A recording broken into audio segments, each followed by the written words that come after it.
acceso a la justicia a requisitos tributarios. Entonces este no es aplicable para el acceso a la justicia, para lo procesal. Esta ley la usamos en tributario y la usan los notarios, sustituyendo el papel de protocolo, pero no para los memoriales. Estamos ahí. Bueno, ese era un comercial. Cierro el comercial, regresamos a los presupuestos procesales. El siguiente presupuesto procesal que tenemos es: el derecho que yo pretenda hacer valer debe estar vigente. El derecho que se pretenda hacer valer debe estar vigente. Ese es el sexto, es este, ¿verdad? El sexto presupuesto procesal es: el derecho que se pretende hacer valer debe estar vigente, debe estar vivo. Vigente. ¿Qué es esto, compañero? Todos los derechos, todo derecho se extingue. Todos los derechos se extinguen. No hay derechos que sean perpetuos. Entonces todos los derechos se extinguen. Y la falta del ejercicio de los derechos o la falta de promoción de los derechos provoca que los derechos eventualmente se extinguen, conforme lo señala la ley. Entonces, pero lo que va a provocar la extinción de un derecho o la pérdida de un derecho es su falta de ejercicio, su falta de uso, su falta de aplicación. Entonces, si yo tengo un derecho en contra de Estelita y yo no lo uso, no lo ejercito, no lo aplico, entonces todos los derechos eventualmente se extinguen. Entonces va a pasar el tiempo señalado en la ley y esto va a provocar que este derecho que yo tenga contra Estelita se extinga porque no lo usé. Esa es la definición de prescripción. Vean el 1501 del civil. Vean, 1501 del civil. Cuando los derechos no se ejercitan, se extinguen, ¿verdad? Y básicamente se extinguen por su no uso por el tiempo señalado en la ley, ¿verdad? Entonces, ustedes podrían decir ¿qué es prescripción? La prescripción es la extinción de los derechos por su no uso durante el tiempo prescrito en la ley o por su no ejercicio durante el tiempo prescrito en la ley. Eso es la prescripción. Ese es el 1501, ¿verdad? Del civil. Entonces ustedes ven el Código Civil y el Código Civil ahí señala la prescripción, y más adelante creo que es 1505 o 1506, es 1505 creo que es, empiezan los periodos específicos de extinción. Y ahí es donde va a señalar que prescriben en 2 años tales derechos. La prescripción general es de 5 años. Esa es la prescripción general. 1508, esa es la de 5. La prescripción general es de 5 años. Quiere decir, si la ley no me dice en cuánto se extingue un derecho, yo debería entender 5. Pero si lo encuentro dentro de los plazos específicos, entonces se extinguen los plazos que están ahí, ¿verdad? Y si no lo dice, entonces entenderé 5. Ese es el periodo de prescripción general. Mientras que los específicos son los que señalan ya plazos concretos. Por ejemplo, el cobro de comercialización de artículos prescribe en 2 años, los derechos laborales prescriben en 2 años, el cobro de deudas prescribe en 2 años, ¿verdad? Por ejemplo, prescribe el derecho para invocar violencia en 1 año. Entonces, los periodos específicos están señalados en la ley y el periodo general es de 5. Entonces, ¿qué es lo primero? El derecho que yo pretenda hacer valer debe estar vivo, debe estar vigente, debe ser ejecutable, no haber transcurrido el tiempo y que se haya extinguido, porque todos los derechos se extinguen, ¿verdad? Todos los derechos, ¿verdad? Entonces, eso es en cuanto al ejercicio. Entonces, el derecho que yo pretendo hacer debe estar vivo. Y la última excepción, el último presupuesto que voy a mencionar, también tiene que ver con, en este caso, con un periodo de tiempo. Por ejemplo, hay una figura que se llama caducidad. Hay una figura que se llama caducidad. A los estudiantes nos causa muchos problemas casi siempre la diferenciación entre caducidad y prescripción, casi siempre nos causa problemas. Pero hay una figura que se llama caducidad. Lo primero aquí, compañeros, si estamos hablando de prescripción, estamos hablando de fuera de un proceso, no prescriben los derechos. Estamos hablando de un derecho que se extinguió por su no uso durante el tiempo fijado en la ley, pero fuera de un proceso, digamos en la vida común. No, el problema que va a tener es que al haberse extinguido me va a impedir llegar con el juez, pero su extinción se produjo en forma extrajudicial. Ahora, hay una figura que se llama caducidad, es 500 de procesal civil. Vean en el procesal civil, como es como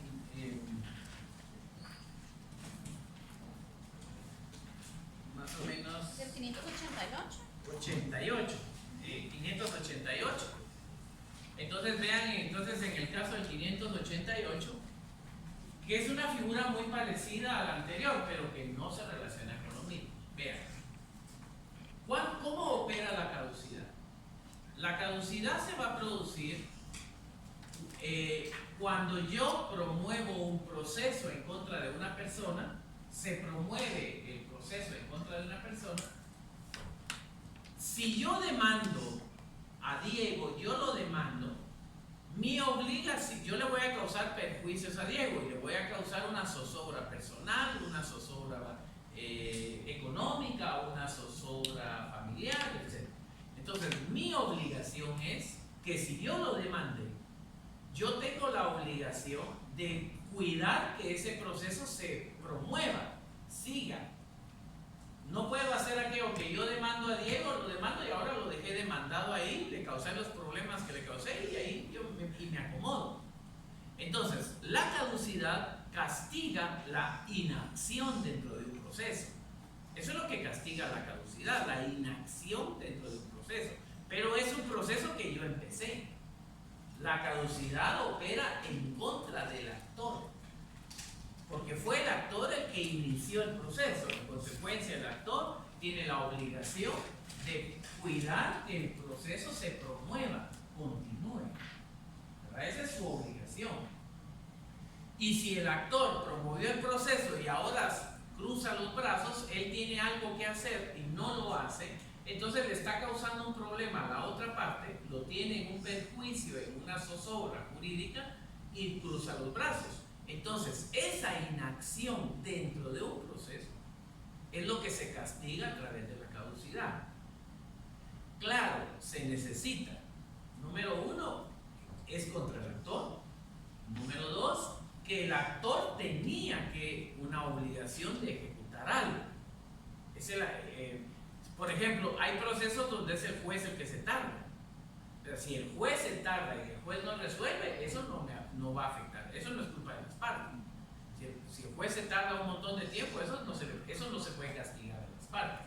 Estamos hablando que la caducidad va a operar cuando yo, actor, el juez me pide algo a mí y yo dejo de accionar, dejo de hacer lo que el juez me pidió, lo que me toca, durante el tiempo señalado en la ley. Y ahí es donde ustedes ven que en primera instancia la caducidad opera en la primera instancia por el transcurso de 6 meses sin accionar, y en la segunda instancia por el transcurso de 3 meses sin accionar. Entonces, pero ahí es importante, recae sobre el actor, y dos, es el actor el que tenía que hacer la acción, no es el juez, porque no es culpa de él. Póngale que a alguien le pusieron un previo y le dijeron previo a continuar con la presente demanda que se sirva a cumplir con tal requisito, y ya no lo hizo. Entonces yo le embargué a Diego, le promoví medidas precautorias, embargué, lo demandé. Ahora me pusieron un previo y ahora resulta que yo lo dejo ahí, pero ya lo tengo embargado. Entonces ya le causé perjuicios. Entonces, y yo no hice nada. Entonces ahí es donde me va a caer a mí la inacción. ¿Verdad? Y ahí es donde me va a caer caducidad. Si diferenciamos caducidad de prescripción, tenemos entonces que la prescripción opera sobre derechos y la prescripción opera extrajudicialmente, fuera del proceso. y es sobre derechos. Mientras que la caducidad es procesal. La caducidad solo se da dentro de un proceso, ¿verdad? Y recae sobre el derecho de continuar accionando, promoviendo el proceso. Entonces, ¿qué es lo que va a pasar con la caducidad? Se extingue el derecho de continuar promoviendo el proceso y lo cierra, porque yo ya no lo accioné. Entonces, la caducidad es procesal y recae sobre el derecho de accionar, mientras que la prescripción es extrajudicial y recae sobre derechos. Entonces, ese es el otro presupuesto, el que la demanda que se pretenda no haya sido promovida previamente. Ese es el otro presupuesto.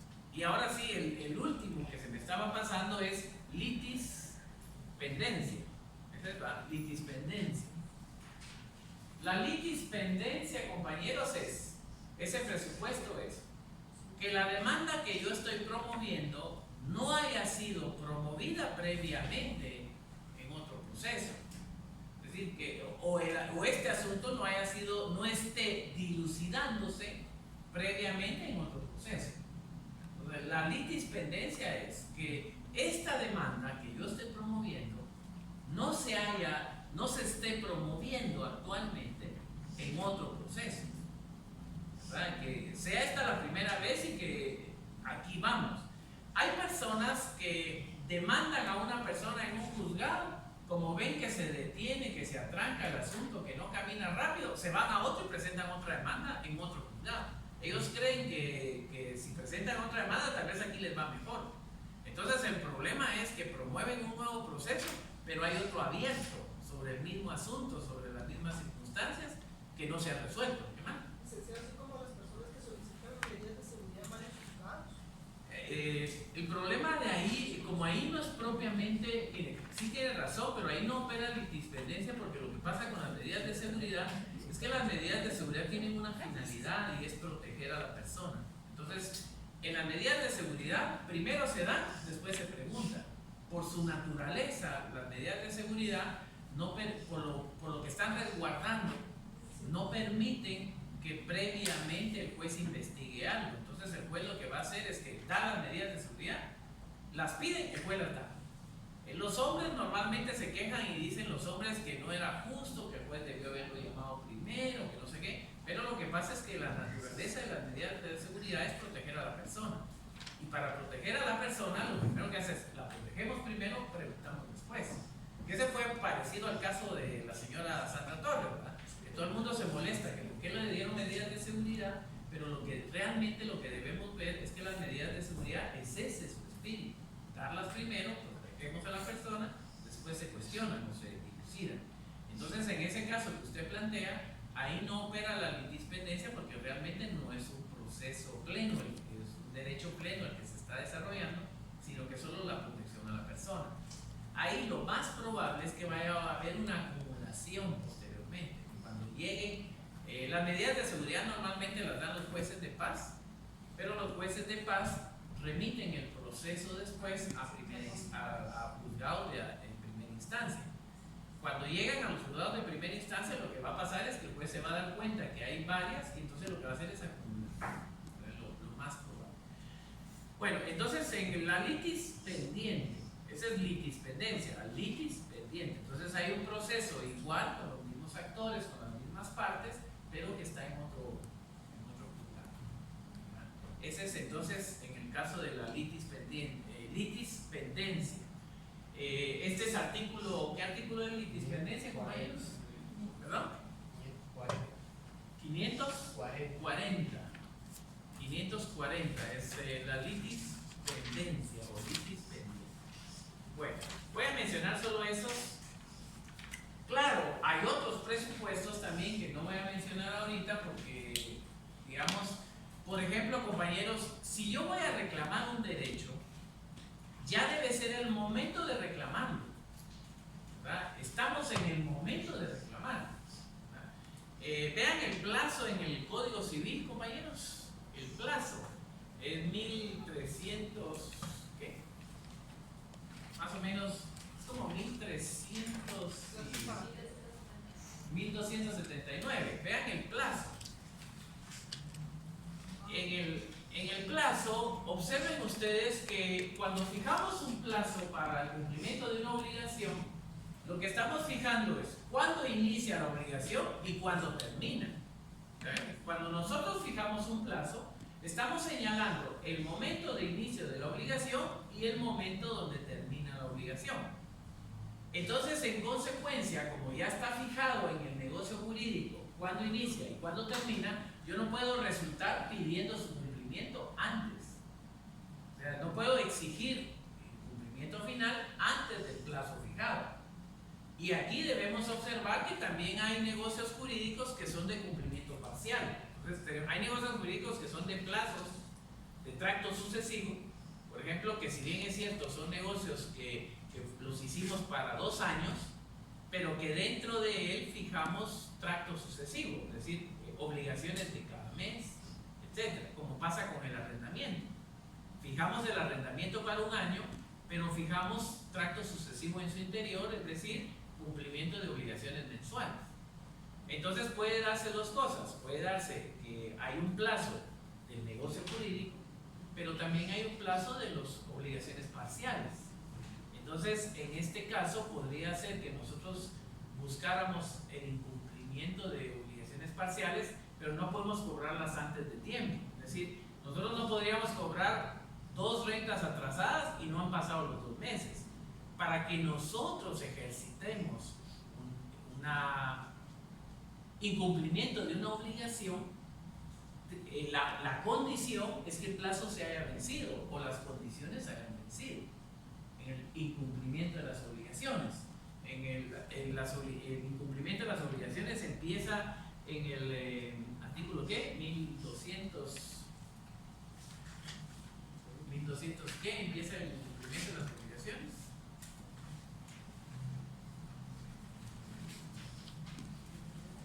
Los de privado, compañeros, mucho tiempo. Mucho tiempo. Los que son de privado y en este momento no lo han encontrado, mucho tiempo. ¿Verdad? Mucho tiempo. Muy probable que si estamos en un examen privado de ahorita y yo les diga, déjenlo ahí, sigamos. Entonces es mucho tiempo. 1280, ¿no? ¿Dónde empieza? 1250. No, el incumplimiento de las obligaciones. 1423, el incumplimiento de las obligaciones. 1423. ¿Se recuerdan que estamos en el examen? Nosotros preguntamos y nos quedamos viendo cómo abren su código. Yo me quedo viendo dónde lo abren y ahí es donde me indica si están perdidos o no están perdidos. Entonces, por esa razón es que no se deben decir artículos de memoria, ¿verdad? Acuérdense que en el examen uno no acepta, no digan artículos de memoria, sino que ustedes siempre digan, ¿me puedo fundamentar? Claro, hay examinadores que sí piden algunos de memoria, pero otros les dicen, ¿me puedo fundamentar? Sí, fundamento. Nosotros calificamos dentro de la calificación el manejo del código. Y entonces yo voy a controlar dónde lo hagan. Entonces uno les dice, mire, déme fundamento el incumplimiento de las obligaciones y lo hablen en medio. Entonces yo ya sé que están perdidos. ¿Verdad? Y si lo abren al final, están perdidos también. Entonces nosotros tienen que tener ese cuidado. Y otra cosa importante, compañeros, no pestañas. No pueden tener pestañas en sus códigos. Pueden darse lugar a que se las quiten en el momento del quiten, todo eso y las arrancan. Aquí lo que se califica es el manejo del código. Y el manejo del código es abrirlo, no en el lugar exacto, pero tampoco perdidos. Entonces no tan perdidos y no tardarse mucho. Bueno, entonces, para que se produzca el incumplimiento de una obligación y podamos entrar ya en ese capítulo del incumplimiento, el capítulo 7, dos requisitos necesarios es que se haya cumplido el plazo y las condiciones del negocio jurídico. Para que yo invoque este incumplimiento, debe haberse cumplido el plazo de esas obligaciones y las condiciones. Entonces, compañeros, estos son los presupuestos que hay que tener previo a la presentación de una demanda. Previo. Vean que no tienen que ver con el fondo del asunto, tienen que ver con la reclamación principal, con el fondo. Pero van a impedir que un proceso se permita adelantar o continuar. No tienen que ver con el fondo. Mi problema era una demanda de divorcio.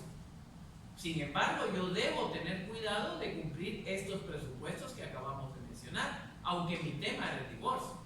Entonces debo tener cuidado con los presupuestos procesales, capacidad, representación, legitimidad, el escrito de demanda, el cumplimiento de los plazos, no prescripción, que no haya prescrito y que no haya caducidad y que no haya dispendencia. Esos son los presupuestos. No tienen que ver propiamente con el fondo de eso. ¿Qué pasa, compañeros, ahora si en una demanda presentamos una demanda y no cumplimos con los presupuestos? O sea, ¿qué pasa si presentamos una demanda y no cumplimos con ellos? Artículo 116, ¿verdad? Entonces ahora lo que va a pasar es el artículo 116.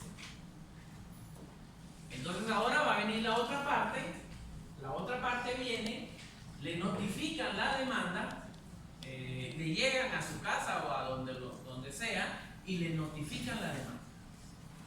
Entonces, ¿qué es lo que todo abogado hace, compañeros? Todo abogado debe hacer cuando a mí me presentan una demanda, lo que el abogado debe hacer. Lo primero que yo número uno, ver si la notificación está correcta, está bien hecha.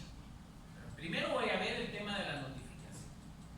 Claro, eso quiere decir que yo ya sé que se puede notificar, dónde se puede notificar, cómo notificar, a quién notificaron, la hora, etc. Lo primero que yo, abogado, hago para cuando a mí me notifican una demanda es revisar todo el tema de la notificación. Cuando la demanda está correctamente notificada, el siguiente paso ahora es revisar los presupuestos procesales, no la demanda. La mayoría de abogados tienen la tendencia que cuando le notifican una demanda, lo primero que se va a ver es lo que se está pidiendo. Entonces dice, ay, quiere el divorcio, ay, el divorcio. Ese no es el tema ahorita, ese no es el tema. El tema es los presupuestos. Entonces yo, abogado, del demandado, lo que voy, después de revisar la notificación, lo que yo reviso ahora son los presupuestos procesales. Y me dedico a escarbar los presupuestos procesales. No le pongo atención a la demanda, ese no es el tema ahorita, la demanda no, los presupuestos. ¿Y saben por qué es esto, compañeros? ¿Por qué es que los presupuestos son lo primero? Porque, ¿cuál es el plazo del emplazamiento en el juicio ordinario? ¿Se emplaza por cuánto tiempo? Por 9 días, ¿verdad? Y dentro de las actitudes del demandado, ¿cuál es la primera actitud? Plantear excepciones. Porque las excepciones, ¿en qué plazo en el juicio ordinario, en qué plazo se presentan? Dentro de los primeros 6 días. Entonces, si el emplazamiento tengo 9 para contestar la demanda y las excepciones tengo 6 dentro de los primeros 6 días para plantearla, entonces, ¿qué voy a ir a perder el tiempo con la demanda? Si lo primero es lo primero. Lo primero aquí son las excepciones. Entonces, por eso vengo yo, abogado, ¿qué es lo primero que hago? Califico los presupuestos procesales. Y al calificar los presupuestos procesales me voy al 116. Claro, ahí yo ya sé todo lo que acabamos de hablar ahorita, ¿va? Yo ya tengo presente la capacidad procesal, la legitimación, la representación, lo que acabamos de hablar, y ahora lo busco en la demanda, lo busco, ¿verdad? Y empiezo a revisar. Número 1, competencia. Esa es generalmente la excepción que se plantea primero, la que planteamos primero, la incompetencia. Pero aquí, 116, lo que planteamos es la primera. Ahora, ¿cómo definimos las excepciones? Primero hagamos la definición del 116. Las excepciones son los medios de defensa del demandado, los medios de defensa o mecanismos de defensa del demandado frente a las pretensiones del actor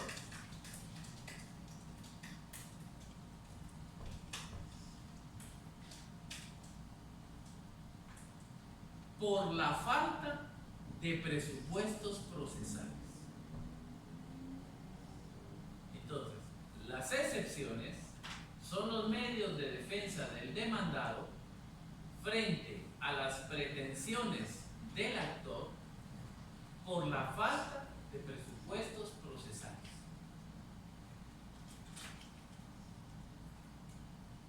Número uno, en primer lugar, compañeros, cuando definan excepciones, lo dicen completo. No se vale la mitad ni pedazos, porque si no es otra cosa. Por ejemplo, si un estudiante uno le dice, ¿dice usted qué son las excepciones? Y el estudiante dice, las excepciones son los medios de defensa del demandado frente a las pretensiones del actor. Si dice eso, entonces es cualquier cosa. Si dice, son los medios de defensa del demandado frente a las pretensiones del actor, ahí podría ser reconvención, ¿verdad? Podría ser contestación negativa. Podría ser hasta la rebeldía, ¿verdad? Podría ser cualquier cosa. En cambio, yo debo decir que es por la falta de presupuestos procesales. Entonces, ahí yo ya sé que él se va a defender por la falta de presupuestos procesales. Entonces, las excepciones son los medios de defensa del demandado frente a las pretensiones del actor por la falta de presupuestos procesales. Por eso deben decirlo completo. Si no lo dicen completo, entonces es otra cosa. Bueno, entonces, aquí tenemos los medios con los que el demandado se va a defender en contra de las pretensiones del actor porque no cumplió con los presupuestos procesales. Entonces, ahora sí ya, teniendo presente eso, veamos el 116. Debemos recordar en el 116 también, compañeros, que excepciones, según lo que atacan, hay de dos tipos de excepciones, según lo que atacan. Tenemos excepciones previas y excepciones perentorias. Excepciones previas y excepciones perentorias. Las excepciones previas, las previas, atacan la forma. Atacan la forma. Las excepciones previas, que son básicamente las del 116, atacan la forma. Si una excepción previa se declara con lugar, si en caso una excepción previa se declara con lugar, produce el efecto de que cierra este proceso, pero permite que se replantee nuevamente corrigiendo el error. Pero tiene un problema, cierra este proceso. Entonces, por decirles algo, resulta que yo presenté una demanda y la demanda quedó como la 119-2019, oficial segundo, juzgado segundo. Y se plantea una excepción y se declara con lugar la excepción. Entonces cierra este proceso. Se cierra y ahora yo tendré que plantear ahora una nueva demanda bien hecha. La vuelvo a ingresar y ahora ya no me va a quedar como 119 ni juzgado segundo, sino que ahora va a quedar 150 juzgado cuarto. El problema es que cerró este proceso. ¿Cuál es el riesgo de que una excepción, de que se cierre un proceso? Es que si hubiera medidas cautelares, se levantan las medidas cautelares. Por ejemplo, si hubiera embargo, se levanta el embargo. Cuando yo vuelva a plantear la nueva demanda, ahora bien hecha, ya no hay dinero en el banco. Entonces, por eso hay que tener cuidado con que cuando presentemos una demanda, la demanda tiene que ser bien planteada para no dar lugar a que me planteen una excepción y que la den con lugar, porque no es la gracia. Es decir, a veces hay gente que dice, es que se puede replantear. Sí, se puede replantear, pero se levantaron las medidas cautelares. Y en ese lapso dio tiempo para algo. Entonces, por eso no es la gracia. Y además hay temas de tiempo. Entonces, excepciones tenemos dos clases. Las previas atacan el fondo del asunto. Tienen la característica que si se declaran con lugar, cierran el proceso, pero pueden replantearse nuevamente. Atacan la forma, la forma, los requisitos. Cierran y se pueden volver a replantear. Esas son las excepciones previas. Después también están las excepciones perentorias. Las excepciones perentorias atacan el fondo, o sea, atacan el derecho que se pretende reclamar, el fondo. Las excepciones perentorias tienen la característica que si se declaran con lugar, cierran irrevocablemente el proceso. No permiten ser replanteados nuevamente. Cierran irrevocablemente el proceso. Entonces aquí es diferente porque si se declara con lugar una excepción perentoria, va a producir el efecto que ya no se podrá volver a plantearla nuevamente. Atacan el fondo de eso. Son innominadas. Las excepciones perentorias son innominadas, es decir, no tienen nombre. Y la razón de que no tengan nombre es que cualquier aspecto del fondo del asunto es el que se puede atacar. Entonces no se limita la posibilidad de su planteamiento en virtud de que no se nomina. Entonces puede atacarse como excepción perentoria diversidad de aspectos siempre y cuando recaigan sobre el fondo del asunto que se pretende reclamar. Por ahí, doctrinariamente, también hay otra clasificación de excepciones que es la que divide las excepciones en mixtas y privilegiadas. Pero esa es una clasificación más doctrinaria. Si bien es cierto, la encontramos en el código, pero realmente es una clasificación doctrinaria. Porque nuestra ley realmente solo regula nominativamente dos, previas y perentorias. Sin embargo, la doctrina nos dice que hay dos clasificaciones más, la que las clasifica en mixtas y en privilegiadas. Las excepciones mixtas son aquellas que siendo previas, que son previas, pero que si en caso se declaran con lugar, producen efectos de perentorias. Las excepciones mixtas son aquellas que siendo previas, si se declaran con lugar, producen efectos de perentorias. Por ejemplo, si ustedes ven en el 116, en el 116 está prescripción, caducidad, ¿verdad? Entonces, cosa juzgada. Quiere decir, compañeros, entonces que si yo planteo una excepción previa de pago, de prescripción, la declaran con lugar, entonces resulta que cierra el proceso, pero como el derecho ya se extinguió, no permitiría volverse a plantear nuevamente porque el derecho ya está extinguido. Entonces ahí resulta que es previa, pero que su efecto es el de perentorio, porque cierra irrevocablemente el proceso, como el caso de la prescripción, como el caso de la caducidad y como el caso de la cosa juzgada, que son previas, pero que su efecto es de perentorios. A esas son las que se les llama mixtas, a esas. Y por el otro lado están las que se llaman privilegiadas. El plazo de plantear excepciones es dentro de los primeros 6 días del emplazamiento.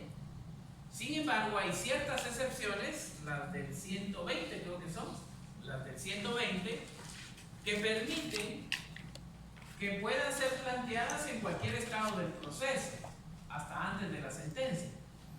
Entonces, digamos que el plazo es de 6 meses, dentro de los 6 primeros días para plantear las excepciones, pero hay algunas en el 120 que pueden ser planteadas en cualquier estado del proceso. Entonces, a esas se les llama privilegiadas, porque se pueden plantear en cualquier estado del proceso. Mientras que hay otras que solo dentro de los 6 primeros días del emplazamiento. Prácticamente nos quedarían como que vencen en los 6 días. Nos quedan que vencen en los 6 días, creo que es la de incompetencia, demanda defectuosa. Creo que solo esas, ¿verdad? Y las demás, vean en el 120, ahí está en el 120 cuáles se pueden plantear. Cuáles se pueden plantear en cualquier estado del proceso. Entonces lo que tienen que hacer ustedes con el artículo 116 es que ahí en el 116, con cada excepción que aparezca, tienen que irle poniendo ustedes ahí mixta, privilegiada, la que sea mixta, ¿va? Como por ejemplo la de prescripción, la de caducidad, la de cosa juzgada, le ponen mixta. Y las que se pueden planear en cualquier estado del proceso le ponen a la par privilegiado, para que no estén adivinando a la hora de su examen cuál es cuál, sino que de una vez ya la apuntaron, para que ya la tengan señalada. Entonces,